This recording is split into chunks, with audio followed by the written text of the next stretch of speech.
it on? Yeah, thank you so much. Okay. So page down 445? I believe so. Yeah. Page picked up. Yeah. Okay. Hilchos Sotah Perek Dalet Perek Aleph. This is the last Perek of Hilchos Sotah, the last Perek of Sefer Noshin.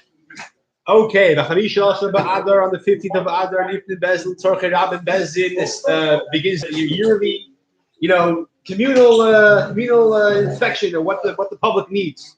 Right, the day after Purim, everyone is already hung over from the Purim. So then Bezin, Shushan Purim gets involved in Tzorchei Rabin. They expect who is fit to be caused to drink as a Sotah. Last grace to make her drink, meaning the women who the husband can't have them do it because they're in jail, husbands overseas. So Bez is going to have. I'm sorry, I apologize. No, so those who need to have to drink. That's when Bez inspects them whether or not it actually related to drink. That's when Bez occupies himself with this need. Okay. Why the 15th day of Adar? So Bechal, there's many things that they start, communal needs basically, in terms of fixing the roads, all these types of things apparently. So this is a communal need. Why the part Tzorchei Rabin? Yeah, a good question. I'm not sure. About real kind of law, like Suba, and someone who's fit to warn her to have to get divorced with Alec Suba, and even though they can't make him drink because the husband's in jail. That's also something Bezin gets involved with. Test of others when people come, and that's when they start beginning this process. Okay, to say this, and you can have the Sotah drink at any time, which is funny because we'll see soon it has to be in the daytime after. But in other words, as long as the Bezin is functioning. Base the ain mashkin to say. In other words, a test of others when they start inspecting who's drink. But we can drink anytime later, so they can pass me. She has to drink, and the husband can take it to Shlayim sometime later. Let's say next time he goes for a regular. Pesach, Sukkot, Shavuot, whatever the next time he's going. Base. In Mashkin, say to you have to. The Seder cannot drink the water only in the daytime, not at night. The entire day from sunrise to sunset is kosher to have a drink. A Mashkin says because you don't have two different Seders drink together at once. Shemrat says the Kohen should have her stand. The truth is, this in the Torah doesn't say these words. The pasuk is v'hikriv oisa kohen the hamid lefnei Hashem. The same point. You should have her stand. Okay, Gimel. Sotah Shama. Singular. Exactly. Yeah. Sotah Shama says, "Any sheisa, I don't want to drink." And when she says that, we see she seems obviously very scared. So we see she's afraid, because she's intimidated. She has the right to change her mind and say, I could drink. If she said, I'm not drinking, we see she's calm. So she can't say, yeah, you want to drink. Because she says, I don't want to drink. When she's calm, she knows that she's guilty. But her intention is the entire time to not drink. 45. It says over there, I think, yeah? So the entire time her intention is not to drink. That's why she's not scared. She knows she has a way out. If she's scared and she says, I don't want to drink, so we assume she's afraid. She's innocent, but she's very afraid. What's going to happen if I do drink? And maybe the water will have an impact anyways. So therefore, she's not admitting guilt. If she says, I'm not drinking from a calm frame of mind, she's basically saying I'm guilty. Therefore, she can't change that. She says, what if she says, I'm not drinking? And the Megillah was not yet erased. The Megillah doesn't exist, so the Megillah, which has Hashem's name on it, has to go into Shemus. She can't save it for next time. What do you do with the carbon mincha? That was already sanctified with Pisharis. You scatter it on the ash pile to the east of the Mizbeach. That's where they put all the karbanos that became possible. So wait, we're talking about now where the woman already was inside the Beis Hamikdash. She went through the whole process. Yeah. The only thing is she didn't drink yet. Right. So what is Bezdin doing on the 15th of Adar? The first finding out whether she can handle the blood. Right. No, whether she become clear to drink, whether other two eggs in kosher. After the whole ritual was done. No. In other words, the husband comes to the test of Adar is a good time to come to Bezdin and say, "Here's my wife. Here's two eggs, and I warned her. Is she clear to drink or not?" The starting process. Exactly. Now, if she said, excuse me. Yeah. If she says that what if the scroll is already erased and she says, I'm not drinking, the Megillah is already erased. Now the truth is, once the Megillah is erased, she can't say I'm not drinking. So that's what's ma'arin. So mashkish makorcha. Then we force her, right, to drink against her will. She can't say I'm not drinking. She can say I'm guilty. She can't say I'm not drinking. Hey, we intimidate her to drink because Hashem is already raised. We tell her, Biti, my daughter, if you're certain you are pure, stand your ground, and drink. Don't be afraid. The water is like a dry salve, a dry medicine on raw flesh. If there's a wound, it consumes it. It goes down. There's nothing there. You put it on a dry, regular closed skin. There's nothing. But if she says to man, I'm actually telling you, that's why she doesn't want to drink. Even though the Megillah is already erased. The water is poured out. But there's no kedusha to the water. The water is not going to change. Even though you erase Hashem's name into it, the water is not considered shapes. And but when Klaus is special addition, again, the carbon mincha, you do with any carbon mincha. Let's say it became tamei. You put it on this place where the shul kabanas go. Zion. The Gila said that she cost from the life. Wasn't that a bizayon to the name that you erased it into the water already, and the water's just sitting there?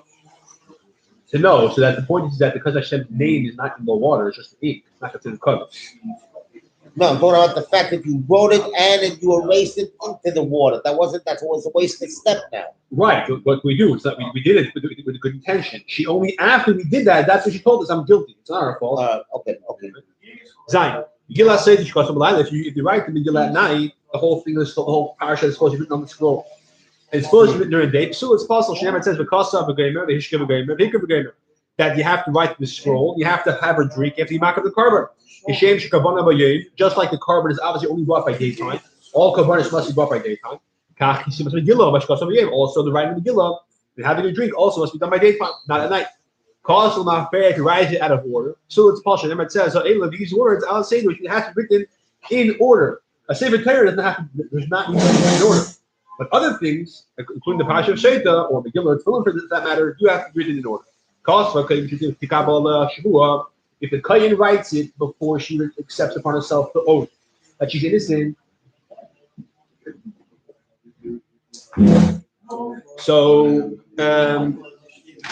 it's possible. It says he has to have him take the oath that she's innocent and swear to that effect, and then he writes the rest of the Megillah. He writes it as a letter, as an igeris, meaning without sirtut, without the indentation, the indent lines. They're supposed to be done on a scroll that you write words with Torah on. So it's possible. It says Basef has to be like the status of the Sefer Torah. He writes it on 2 columns. So it's possible. It says Basefer as a Sefer one scroll, not 2. The case of he cannot write on paper.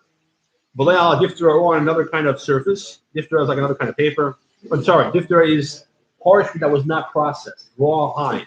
Megillah Sefer, that's not allowed. It must written as a Sefer Torah. It says Basefer.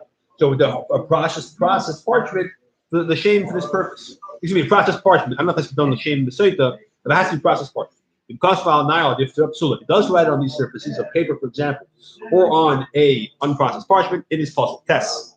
Because when you saw like Kayin Katan, if it's written by a non-Kayin or a Kayin who's not a mitzvah, so it's possible. Shem says because the Kayin has to write.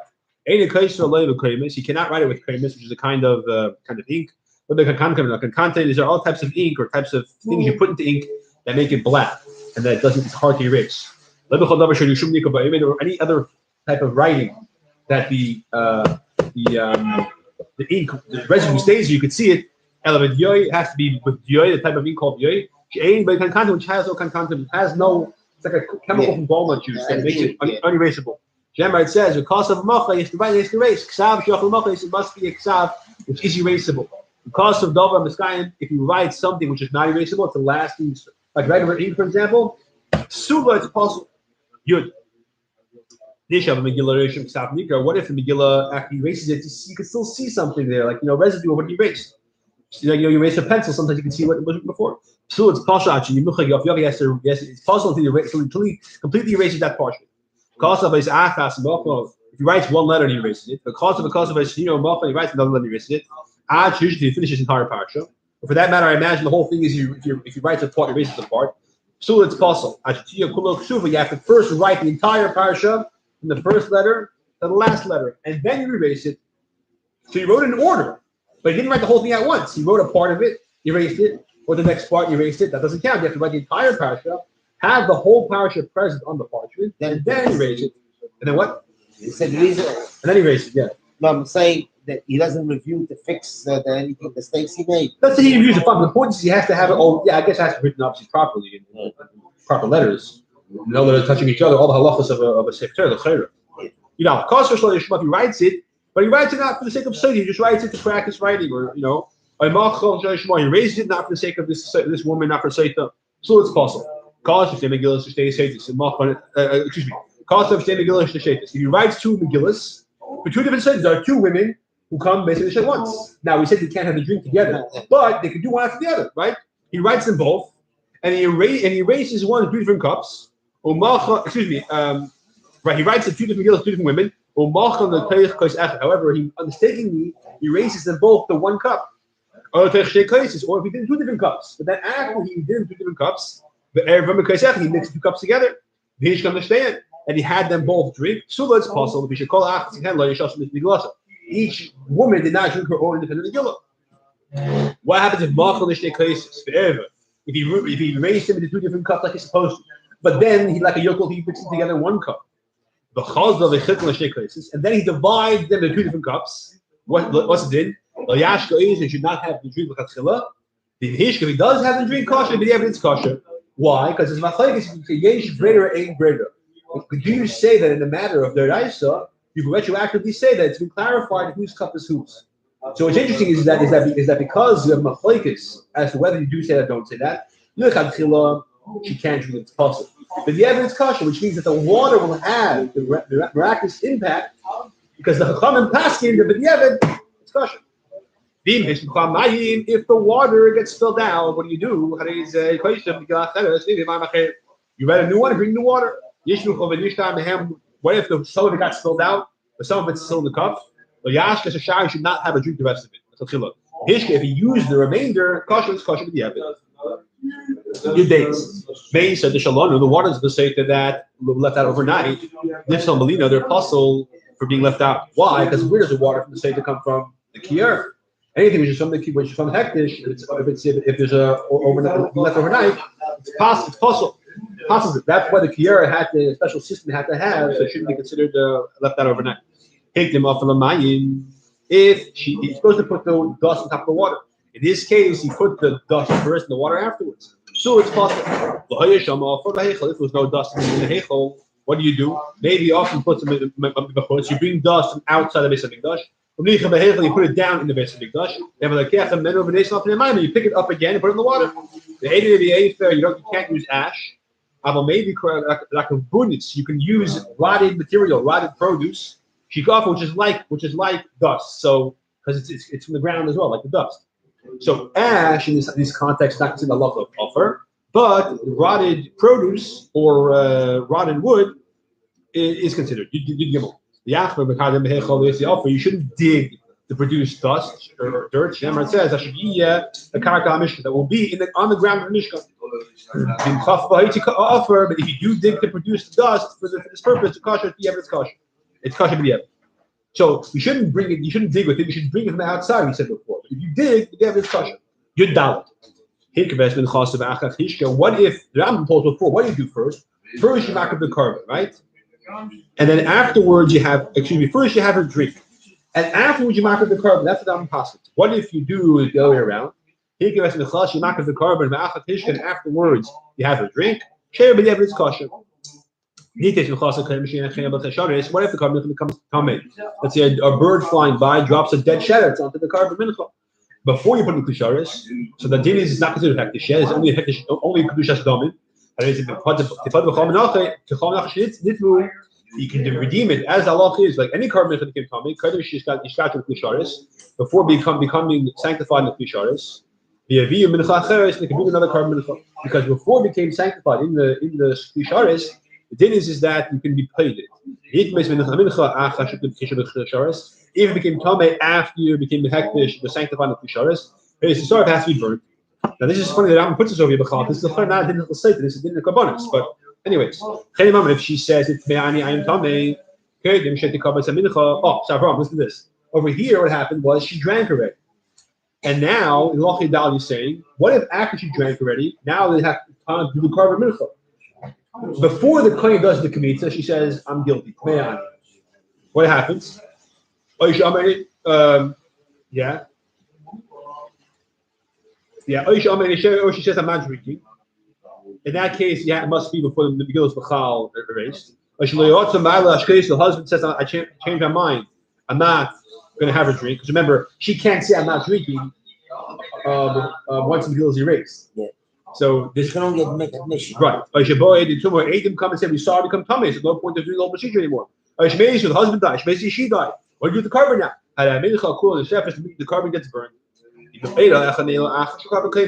if any of these things happened after you knock off the kaimets? Then the remainder is not eaten because Rambam Paskin, interesting enough, that the Rambam Paskins, which is based on your Shammai rather than the Bavli, that in this case, because now we know the whole concept of the Sotah is irrelevant because now she passed away or so Aiden came. That's the whole. You don't eat the remainder of the carbon. It's left to rot, and then you spread it on the Beis HaDeshen. On the Deshen. This is interesting. You see over here that what? Even though she drank already, she can admit guilt, and then we don't do the carbon. We don't offer the carbon. If you offer the carbon, then l'chayda it would kill her. So therefore, when she says "Tami ani am tami," you don't bring the carbon anymore. Yeah, Tezva. Now the Chabay, a kohen is a special din. A kohen, you don't do a kmitza by the carbon of a kohen. When a kohen brings a carbon mincha, there's no kmitza. The whole thing is from his bed. Now over here, if her husband's a kohen, do we say that everything belongs to her husband, therefore it's considered the carbon mincha of the kohen, and therefore there's no kmitza? Or do you say it's her carbon, that there is a kmitza? So what do? You do a kmitza. The remainders are not eaten. The husband has a portion of it. But you don't put it on the fire whole like you would when a kohen brings a carbon. Because she has a portion. And even if she's a bas kohen, still it's coming for her kapara. It's called the atzma. You take the kmitza, you offer on the mizbeach independently. And the remainder is spread out over the Beis HaDeshen. That same place, the chayda where you put. I think the Beis HaDeshen is the same as the Deshen, I'm not sure. Yeah, where you put the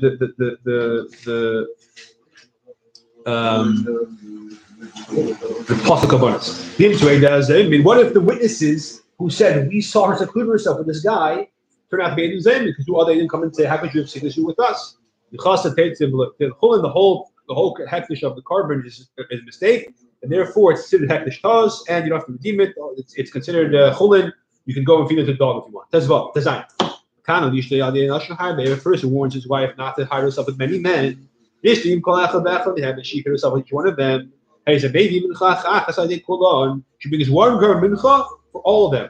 When you have a drink, Shemet says, it's a mincha of jealousies in the plural. One carbon mincha for many jealousies. Therefore, if you warn her not to hide herself with Reuven and Shimon, she hid herself with Reuven and after Shimon, he can bring her and have her drink and bring one carbon for both, or even for 10 people inside.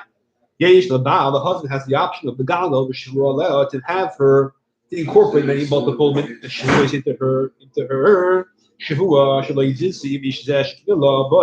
She did not do an affair with this person who he warned her about. Not with anyone else. She never was mezana with him. But when she became Mekudeshes, before the Suyin or after the Suyin, and any other time between, any time that her being Mezana, they could be usher on him.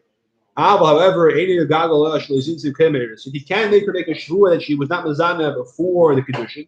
If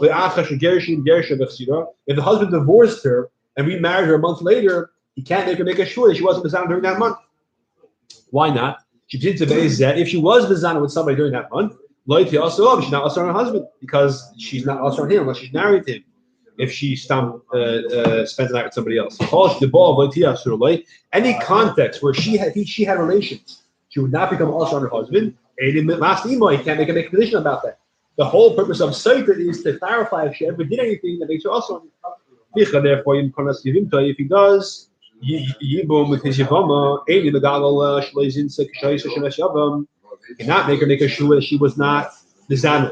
She was waiting for Yibum after the husband died, after the brother-in-law died. Why? Because if she was the Zana, then she's not Asam Yavam.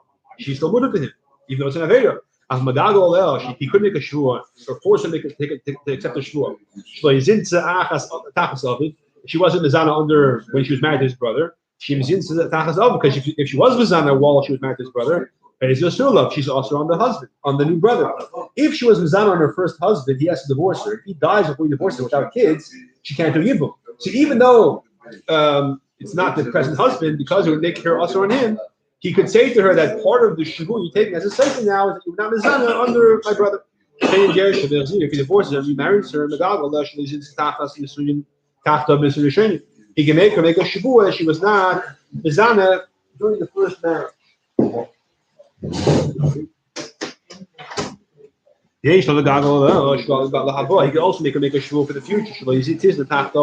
That she will not be Mizana in the future while she's married to him. She won't be Mizana if he divorces and remarries. She will not be Mizana in the future. The Picha, therefore, because you can make that shua, what happens if she's Mizana in the future? When she's Mizana in the future, the water will then take effect. All these things will happen in the future. That's why it says, we said that in yesterday's Perek, she says Omein twice. She's saying, if I did not do this Avera with this man or with a different man. Omen Nesuya, Omen Arusa, Omen, I didn't do it as in Nesuya or Arusa. Omen Lashava, Omen Laba. And Omen, I never did in the past. And Omen, I will not do in the future. So in the future, if she was on there, the water will suddenly take effect. Because Mitzvahs of Chamim, Al Bnei Yisrael, Lekanis, and the Shem. The Chamim commanded the Yidden, they should warn their wives, not to seclude themselves. Now, whose opinion is this? That it's a mitzvah, not a reshus. Rabbi Akiva, who's famous for saying that half of the you have to love your fellow Jid as yourself. He's the one who says that it's a mitzvah to warn your wife, obviously in a caring way, not to do the wrong thing. Because the one thing leads to another. If you seclude yourself, then that leads to the next thing, etc. Shammai says, if he should warn his wife. Whoever warns his wife, it demonstrates that a spirit of Tahara has entered him. Or perhaps it causes the spirit of Tahara to enter him. Cause or effect, either way. You kind of love, you shouldn't do it as a joke, not just as part of a random conversation, not lightheadedly, not when they're fighting, not just to scare her, so it should be done in a caring, but earnest manner. And he does warn her in front of Aiden, one of these regions, even though it's not ideal. The kina counts. It's not right. The very first thing, you should right away warn her in front of Aiden. First do it privately, nicely, in a way of purity and warning her. Have her move in the right direction, to remove the stumbling block, so to speak. But not to just be angry at her. Someone who's not careful regarding his wife and his children, his household, and he doesn't warn them, he doesn't scrutinize and inspect their behavior on a regular basis, to make sure that they are complete with any avera. He's also part of the sin that they're doing. Shemar says, you should know that your tent is at peace. You should inspect your dwelling. You should not sin. Okay. This is the end of Sotah and Sefer Nashim.